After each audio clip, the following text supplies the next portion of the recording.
Well, welcome back to Morning Break. Most sports fans collect something. I know your husband has several jerseys. Yeah, absolutely. Some people collect autographs, cards, ticket stubs from games that they attended.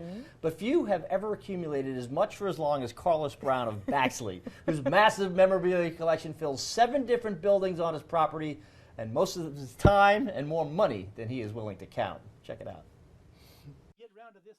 Carlos Brown asked himself a question in 1984 that he still answers every day. Why not save this? Why not have this one day in 30 years, 30 years, stuff you can look back on that happened on that day? Brown has followed his own advice ever since, saving, collecting, and accumulating anything that has to do with sports. There's autographs in here, bobbleheads from newspapers. I started my newspapers in 1984. I got every Sports Illustrated from 1954 till 2012, then I'm missing a few from 2012 on past. I probably got about 18,000 Sports Illustrateds and sporting news papers itself. I got DVD tapes, I got VHS tapes, I've got bottles, sports bottles.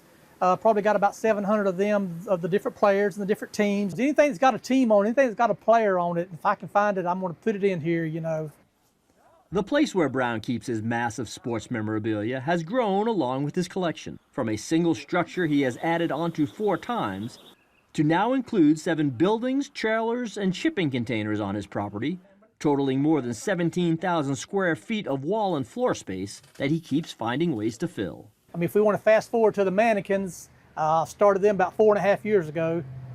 Yes, mannequins, 640 of them, each sporting the full uniform of an NFL or Major League Baseball Hall of Famer. It started with this team here, the Steelers. I did Terry Bradshaw and Franco Harris, and I started doing 2 or 3 more, and then I got thinking, well, these are all Hall of Famers, I said, and then just in my mind, thinking, well, it'd be nice to have every Hall of Famer done, Now that he has done them, the mannequins have taken over most of his space. Here we got the Tigers, the Red Sox, the Cubs. I mean, I can tell you stories about every one of them. But Brown has made sure to keep some of his favorite collectibles visible. This is my newspaper room. Everyday sports section from 1984 to the present day. He also displays every TV guide with an athlete on the cover. The first one ever was in 1963.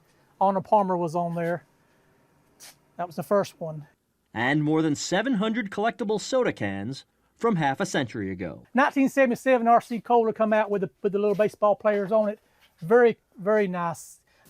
And he has one whole room dedicated to baseball cards, some that he has saved since he was 8 years old. I just enjoy it. It's a passion, and if I can get out there and get it, I'm yard selling, I'm thrift shopping, I'm antique, I'm looking, and I don't just go out and buy everything I see, because some things out there is, you can't afford, Brown has never even tried to estimate how much he has spent on a lifetime of collecting. No, I don't break the bank. I just do it on my budget.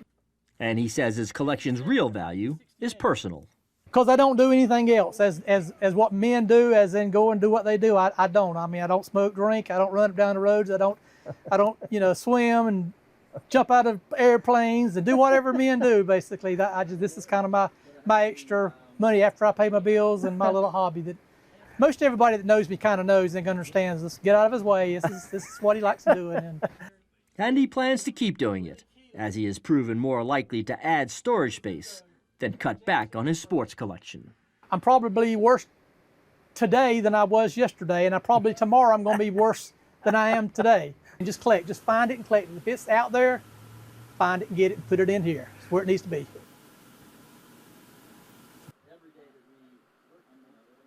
There is so much sports memorabilia in all of those buildings. You can see how difficult it was to photograph that. Yes. Because you're so enclosed when you're in there. I mean, that was amazing. I've never seen anything like it. I love that he has this hobby.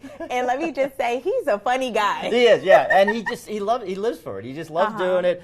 He says he would really like to enjoy sharing this with the community, but he can't bring people in there now because it's too crowded. If he could find a space, the expense would be too great, but if he could find a space to display it all, he'd be willing to do that. Yes, because I can imagine the amount of people who would book tours and come to little old Baxley just to see that, because it's amazing. Yeah, and just to prove also that Carlos really will keep anything, let's take another look inside his newspaper room. Daily sports sections dating back to 1984 on the walls and on the floor. And you know, you just might find anybody in there. Yeah. Oh my goodness, Tim Guidera. That is a 25-year-old column from the newspaper here in Savannah when I was writing sports columns, and you know, now I can say I'm in the Hall of Fame because Carlos calls this his Hall of Fame. Yes, you are. Look at that, young Tim. That's awesome. We'll be right back.